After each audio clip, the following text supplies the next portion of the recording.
buenos días, bienvenidos de nuevo a Negocios Televisión, bienvenidos al espacio de las noticias, mirando la actualidad, a las últimas horas, pendientes de lo que pasa en Oriente Medio, pendientes del papel de Estados Unidos. Miramos a informaciones de la NBC, dice que funcionarios de la administración Biden han discutido la opción de negociar un acuerdo unilateral con Hamás para asegurar la liberación de 5 estadounidenses retenidos como rehenes en Gaza si fracasan las actuales conversaciones de alto el fuego que involucran a Israel. Es lo que están apuntando 2 altos funcionarios estadounidenses actuales y 2 exaltos funcionarios estadounidenses. Estas negociaciones, como se imaginan, no incluirían a Israel y se llevarían a cabo a través de interlocutores cataríes, tal y como están sucediendo en las conversaciones actuales, según apuntaban estos funcionarios, todos ellos informados sobre las discusiones. Los funcionarios de la Casa Blanca declinan hacer comentarios, pero la administración Biden ha dicho que cree que Hamás tiene como rehenes a 5 estadounidenses que fueron secuestrados durante el ataque del 7 de octubre contra Israel. Los funcionarios de Estados Unidos también esperan recuperar los restos de otros 3 ciudadanos estadounidenses que se cree que fueron asesinados ese día por Hamás, que luego llevó sus cuerpos a Gaza. Los funcionarios no sabían qué podría dar Estados Unidos a Hamás a cambio de esta liberación de los rehenes de Estados Unidos, pero dijeron estos funcionarios que Hamás podría tener un incentivo para cerrar un acuerdo unilateral con Estados Unidos, porque hacerlo probablemente tensaría aún más las relaciones entre Estados Unidos e Israel y además ejercería una presión política interna adicional sobre el primer ministro israelí Benjamin Netanyahu. La última hora pasa por Estados Unidos. NBC informa de un posible acuerdo unilateral con Hamás, dejando de lado a Israel. Precisamente el secretario de Estado de Estados Unidos, Antony Blinken, va a llegar hoy al Cairo en un momento crítico en el que Washington busca incrementar la presión sobre Israel y Hamás para alcanzar un alto el fuego en Gaza y asegurarse de que la guerra no se extienda al Líbano. Esta es la 8ª visita de Blinken a la región desde los ataques del 7 de octubre, una gira por Oriente Medio que le va a llevar también a Israel, Jordania y Qatar esta misma semana, después de que el presidente Joe Biden expusiera una propuesta de alto el fuego en 3 fases para acabar con las hostilidades en la franja, donde la ofensiva israelí ha matado ya a más de 37.000 personas. Además, esta visita de Blinken se produce después de la dimisión de Benny Gantz, que deja así el gobierno de Netanyahu en manos de la extrema derecha en plena guerra y con el peligro de una escalada con Hezbollah en Líbano. Precisamente miramos al líder centrista israelí, a Benny Gantz, que ha dimitido en las últimas horas, abandona por discrepancias con Netanyahu y, según ha explicado, deja el gobierno de unidad nacional que lidera el primer ministro Benjamin Netanyahu. Ha dicho que ha sido una decisión compleja y dolorosa. Según Gantz, en el gobierno de Netanyahu las consideraciones políticas obstaculizan las decisiones estratégicas en la guerra de Gaza. Dice que Netanyahu está evitando una victoria real, por lo que ha decidido dejar el gobierno de emergencia que se formó después del atentado del 7 de octubre perpetrado por Hamás. El primer ministro Netanyahu vuelve, por tanto, a quedarse con los mismos socios de coalición que antes de la guerra en Gaza, sobre todo ultranacionalistas y ultraortodoxos. Benny Gantz, un respetado ministro procedente de la oposición y que integraba el minigabinete que toma las decisiones claves sobre el conflicto, ha anunciado su salida del gobierno de unidad creado en octubre para gestionar la invasión de la franja de Gaza. El jefe del gobierno ha respondido al instante, dice que Israel está en una guerra existencial en varios frentes y que Benny Gantz no es el momento de abandonar la campaña, dice que es el momento de unir aún más las fuerzas. Irán está reaccionando ya a estas dimisiones. Ha afirmado este lunes que la reciente dimisión de Gantz y de Gadi Eisenkot del gabinete de guerra creado en Israel después de los ataques del 7 de octubre muestran el colapso interno de las autoridades israelíes. El portavoz del Ministerio de Exteriores iraní, Nasser Kanani, ha recalcado que el traslado de unos pocos asesinos desde el gabinete del régimen sionista no va a cambiar la situación en Palestina, al tiempo que ha reiterado que el ejército israelí ha cometido crímenes de guerra en el marco de su ofensiva contra la franja de Gaza. Es lo que recoge la agencia iraní de noticias Mer. Kanani ha subrayado además que estos crímenes de guerra han sido perpetrados con apoyo total del gobierno de Estados Unidos. Dice que durante este periodo Estados Unidos ha dado a este régimen apoyo militar, político y a nivel de propaganda, antes de apuntar que no hay pruebas de que Estados Unidos sea serio a la hora de buscar un alto el fuego en Gaza.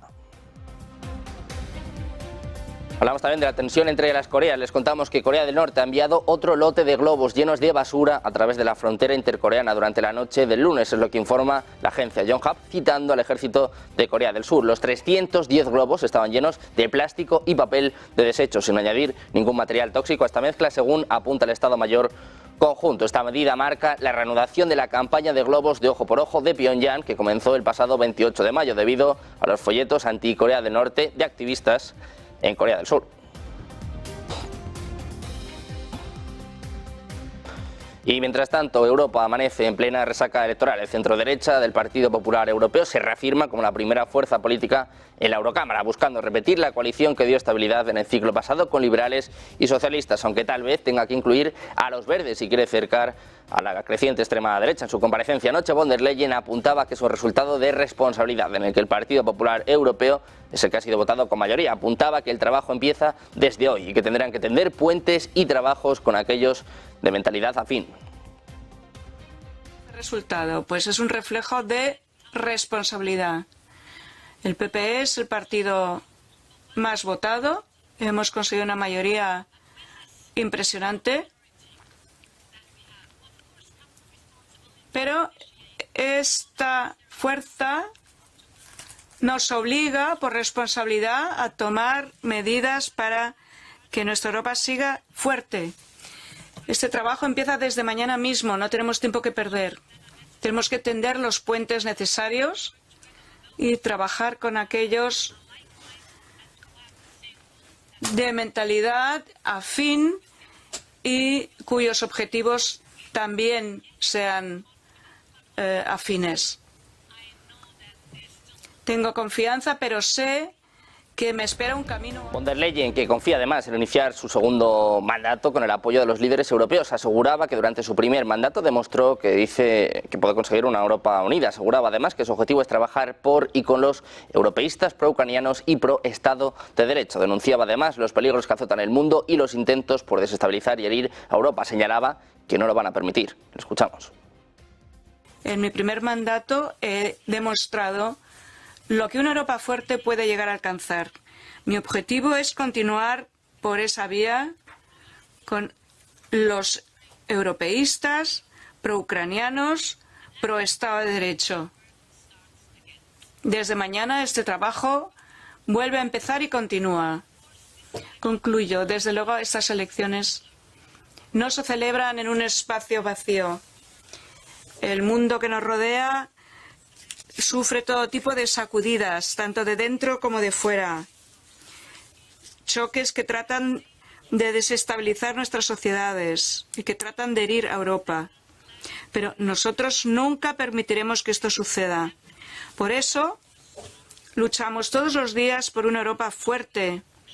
Este resultado electoral demuestra que la mayoría de los europeos desea una Europa poderosa y fuerte. Y en estas elecciones el gran perdedor nos hace mirar a Francia. Después de conocerse los resultados preliminares, Emmanuel Macron reconoció la derrota de su coalición, que dentro de Francia sucumbió ante el partido de agrupación nacional de Marine Le Pen, que obtuvo la victoria con el 32,4% de los votos, doblando la preferencia popular de Renacimiento, el partido oficialista. El presidente de Francia, Emmanuel Macron, anunció la disolución de la Asamblea Nacional del Parlamento francés y la convocatoria de elecciones legislativas. El anuncio lo lanzaba después de conocer los sondeos de las elecciones a la Cámara Europea en Francia, que daban la victoria a Marine Le Pen con el 31,5% de los votos en el país. En concreto, este partido lograba casi un tercio de los votos en los comicios al Parlamento Europeo en Francia. En su discurso, el jefe del Elíseo apuntaba que la principal lección de estas elecciones europeas es que los partidos que defienden Europa, incluida la mayoría presidencial, deben salir mejor parados de esta convocatoria. Macron anunciaba además que va a convocar nuevas elecciones legislativas para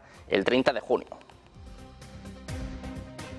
Precisamente el presidente de Francia ha expresado este lunes su confianza en la capacidad de la ciudadanía gala a tomar la decisión más justa en las próximas elecciones legislativas. Todo esto horas después de adelantar esta cita ante la aplastante victoria de la agrupación nacional en las europeas. Los franceses estarán llamados a las urnas el 30 de junio y el 7 de julio para elegir a los miembros de la Asamblea Nacional, apenas 2 años después de los últimos comicios. Macron lo anunció el domingo después de la difusión de los primeros sondeos a pie de urna, que ya anticipaban una noche aciaga para su movimiento político. Dice Macron que confía en la capacidad del pueblo francés de tomar la decisión más justa para sí mismo y para las generaciones futuras. Es lo que afirmaba el presidente en un mensaje divulgado este lunes en las redes sociales, en el que ha alegado también que su única ambición pasa por ser útil a Francia. Mientras tanto, en Alemania, el primer ministro bávaro Markus Söder ha pedido al gobierno alemán disolver el Parlamento y celebrar elecciones anticipadas tras el fracaso de la coalición gobernante en las elecciones al Parlamento Europeo. En esencia, este gobierno ha llegado a su fin, es lo que decía. Ahora debería ser como en Francia, donde hubo demandas de elecciones anticipadas y Macron las anunció allí. Söder representa el bloque CDU-CSU, que gana las elecciones al Parlamento Europeo muy por delante de sus competidores de la coalición actualmente gobernante. Sin embargo, al parecer, en Alemania no habrá elecciones anticipadas tras el fracaso de la coalición gobernante durante la votación en el Parlamento Europeo. El gabinete de ministros alemán ha afirmado que no están considerando esta opción.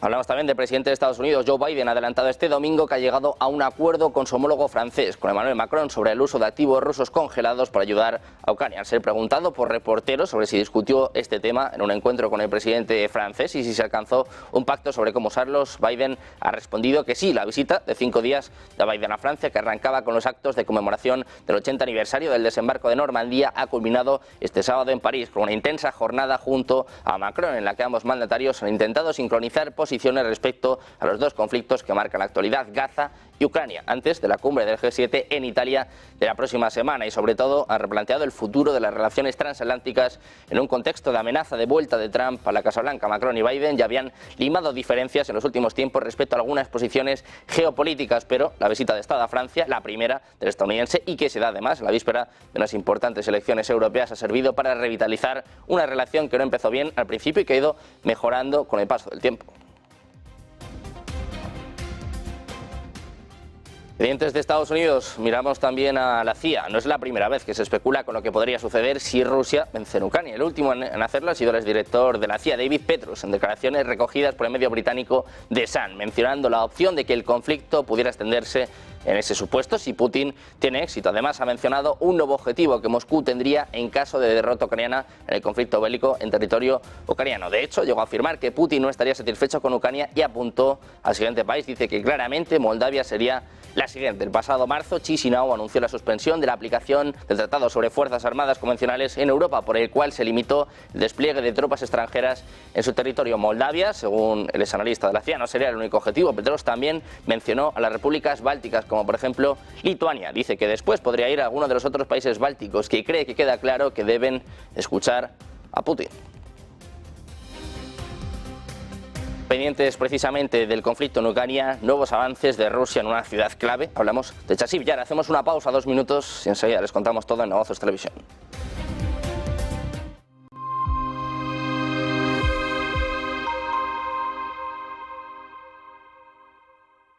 El arranque de 2024 está siendo en general positivo en el plano macroeconómico. Bajo esta coyuntura, pensamos que estos son los 3 factores a monitorizar en este segundo trimestre del año.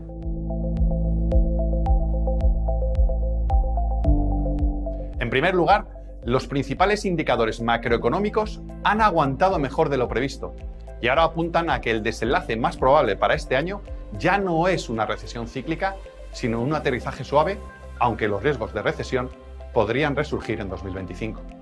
En segundo lugar, este entorno macro permite una mayor tolerancia al riesgo y estamos sobreponderando la renta variable a la vez que reducimos la renta fija por las expectativas de recortes de tipos hacia junio en Estados Unidos y un poco antes en Europa. El motivo es que la inflación subyacente sigue siendo demasiado elevada como para poder recortar tipos en el entorno actual. Y por último, pensamos que las valoraciones en el mercado americano están cada vez más forzadas en la parte alta del mercado, pero encontramos oportunidades en pequeña y mediana capitalización. También nos gusta Japón, por la mejora del gobierno corporativo y los sectores impulsados por factores estructurales como la industria y la tecnología.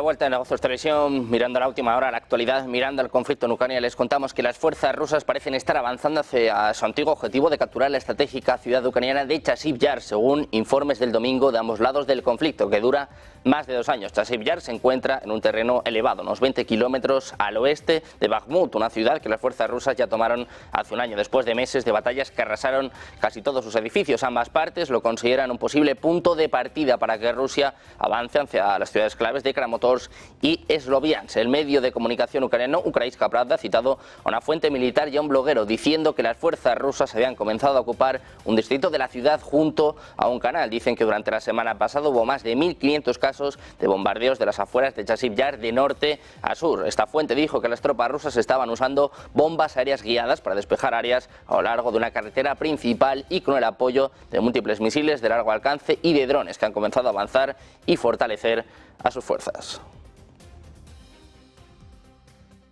Desde Rusia miramos una nueva advertencia. Dicen que los F-16 serían un objetivo ruso legítimo, incluso si tuvieran su base en aeródromos fuera de Ucrania. Así lo afirmó a la agencia RIA Novosti el jefe del Comité de Defensa de la Duma Estatal, Andrei Kartapolov. Anteriormente, el jefe de aviación de las Fuerzas Armadas de Ucrania, Sergei Golusov, había declarado que los cazas trasladados a Kiev estarían estacionados en bases militares extranjeras. Dice Kartapolov que están hablando solo de aquellos aviones que participarán en misiones de combate, es lo que destacaba, además apuntando a que, aparte de los aviones, Moscú también va a considerar objetivos legítimos los aeródromos desde los que se van a realizar los vuelos, con todas las consecuencias consiguientes, es lo que añade el jefe del Comité de la Duma Estatal. Según Político, Ucrania podría recibir los F-16 este mismo verano. La publicación informa que Dinamarca, Noruega, Países Bajos y Bélgica planean trasladar más de 60 aviones a Kiev.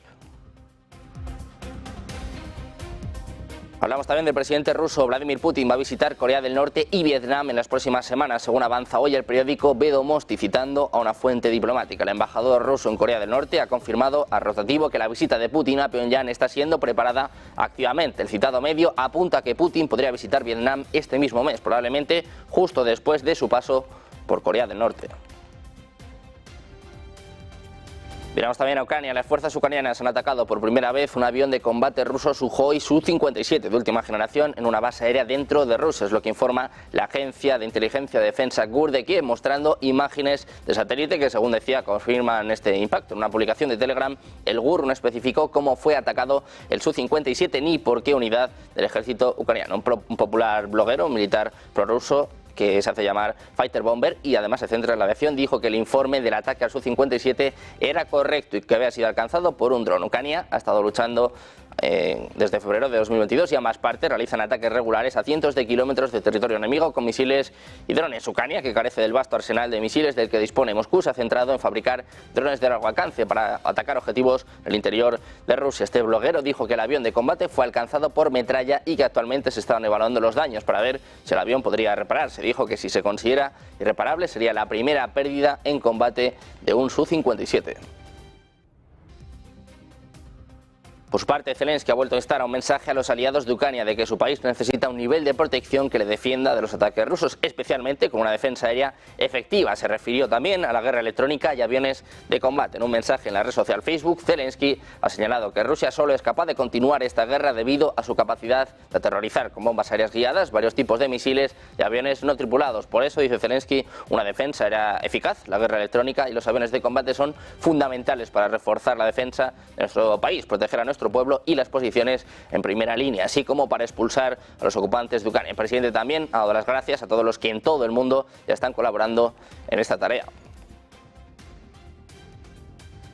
Pendientes también esta semana de la conferencia de paz en Suiza. 90 estados y organizaciones se han inscrito hasta ahora para participar en esta cumbre destinada a allanar el camino para la paz en Ucrania, que Suiza va a acoger los días 15 y 16 de junio. Es lo que ha dicho el gobierno suizo este lunes, según informa la agencia Reuters. Rusia no ha sido invitada a esta cumbre que se va a celebrar en el centro de Suiza, pero el gobierno ha indicado en un comunicado que la reunión va a tener como objetivo definir conjuntamente una hoja de ruta sobre cómo implicar tanto a Rusia como a Ucrania en un futuro proceso de paz. Suiza aceptó en enero acoger la cumbre a instancias del presidente ucraniano Volodymyr Zelensky y ha intentado recabar apoyos para la misma entre países que mantienen mejores relaciones con Moscú que las principales potencias occidentales. Rusia ha tachado ya esta cumbre de pérdida de tiempo. No fue invitada a participar, según Suiza, porque había manifestado que no tenía interés en asistir. Su ausencia ha animado a poderosos aliados de Moscú, como por ejemplo China, a afirmar que las conversaciones de paz solo tienen sentido si participan ambas partes, si participan tanto Rusia como Ucrania. Por su parte, el G7 se prepara para lanzar una serie de advertencias sobre los bancos pequeños de China, según fuentes citadas por Reuters esta semana. Durante la cumbre que van a celebrar en Italia entre el 13 y el 15 de junio van a enviar una nueva y dura advertencia para que dejen de ayudar a Rusia a evadir las sanciones occidentales. Se espera que los líderes se centren en gran medida durante sus reuniones privadas en la amenaza que representa el floreciente comercio chino-ruso para la lucha en Ucrania y qué hacer a este respecto. Es probable que esas conversaciones den lugar a declaraciones públicas sobre el tema que involucra a los bancos chinos, según las fuentes citadas. Eso sí, nos espera que Estados Unidos y sus socios del G7, Gran Bretaña, Canadá, Francia, Alemania, Italia y Japón, adopten ninguna medida punitiva inmediata contra ningún banco durante la cumbre, como por ejemplo restringir su acceso al sistema de mensajería SWIFT o cortar el acceso al dólar. Se dice que su atención se centra en instituciones más pequeñas, no en los bancos chinos más grandes.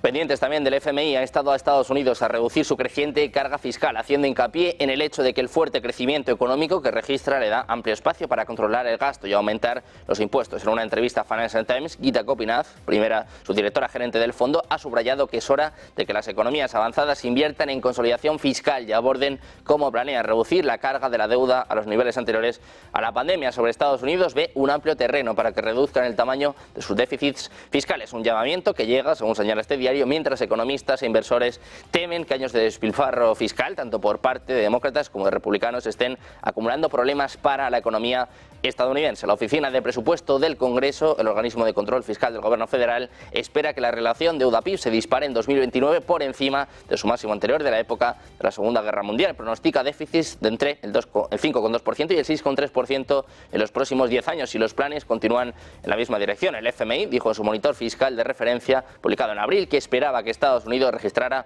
un déficit fiscal del 7,1% el próximo año, más de 3 veces el promedio del 2% de otras economías avanzadas. Advirtió además que los déficits fiscales, tanto en Estados Unidos como en China, planteaban riesgos significativos para la economía mundial.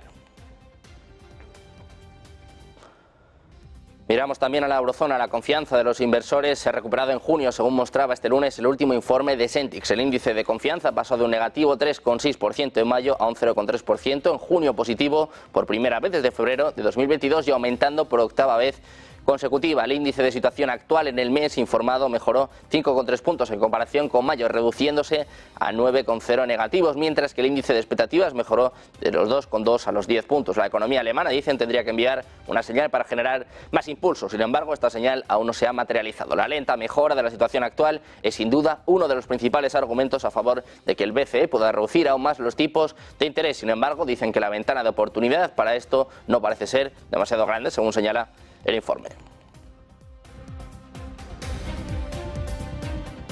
Pendientes de más últimas horas, más actualidad, pendientes también de toda la actualidad económica, una semana marcada por el dato de IPC de Estados Unidos, decisión de tipos de la Reserva Federal.